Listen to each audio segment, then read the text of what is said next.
Supreme court ने संविधान दिवस से पहले बड़ा फैसला सुनाते हुए संविधान की प्रस्तावना में शामिल समाजवादी और पंथ निरपेक्ष शब्द को हटाने की मांग वाली याचिकाओं को थोक में खारिज कर दिया। 1976 में संविधान में 42वें संशोधन के बाद इन दोनों शब्दों को प्रस्तावना में शामिल किया गया था।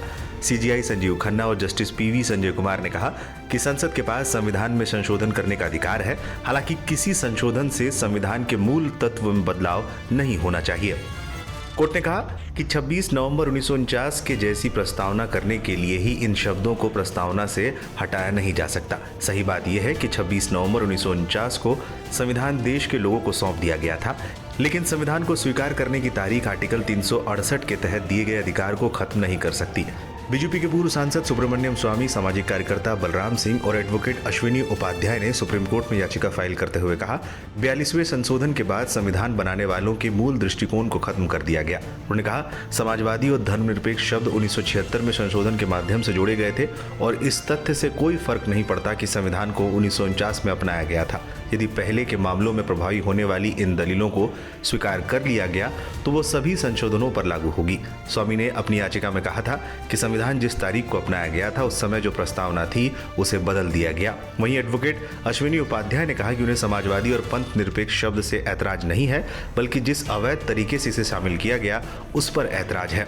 बता दें, इससे पहले मामले पर हुई सुनवाई के दौरान कोर्ट ने कहा कि सेक्युलरिज्म तो संविधान की मूल ढांचे का ही हिस्सा है। इसके अलावा जिस 42वें संशोधन में इस शब्द को संविधान की प्रस्तावना में शामिल किया गया उसका तो पहले ही रिव्यू हो चुका है।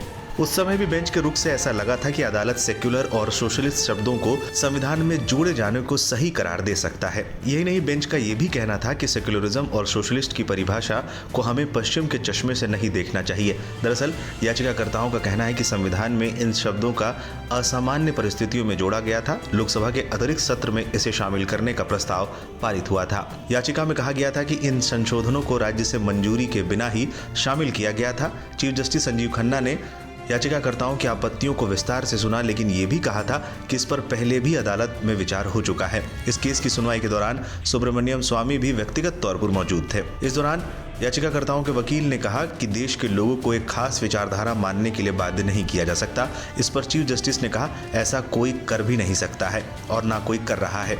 इससे पहले अदालत में सीजीआई के तौर पर जब से जस्टिस संजीव खन्ना ने पदभार संभाला है वो लगातार एक्शन में है। वकीलों को लताड़ लगाने के साथ ही वो पुराना सिस्टम भी लगातार बदल रहे हैं। बीते कुछ दिनों पहले ही रेगुलर मामलों को लेकर कहा था कि मंगलवार, बुधवार और गुरुवार रेगुलर के बजाय ट्रांसफर, याचिका, बेल केस और दूसरे मामले लिस्ट होंगे। वहीं इससे पहले उन्होंने वकीलों को कड़ी हिदायत देते हुए स्पष्ट किया था कि किसी भी मामले में शीघ्र सुनवाई के लिए मौखिक अनुरोध नहीं सुने जाएंगे। अगर जल्द सुनवाई करनी है तो ईमेल भेजें या रजिस्ट्री में लिखित अनुरोध करें, तभी इन मामलों पर विचार किया जाएगा।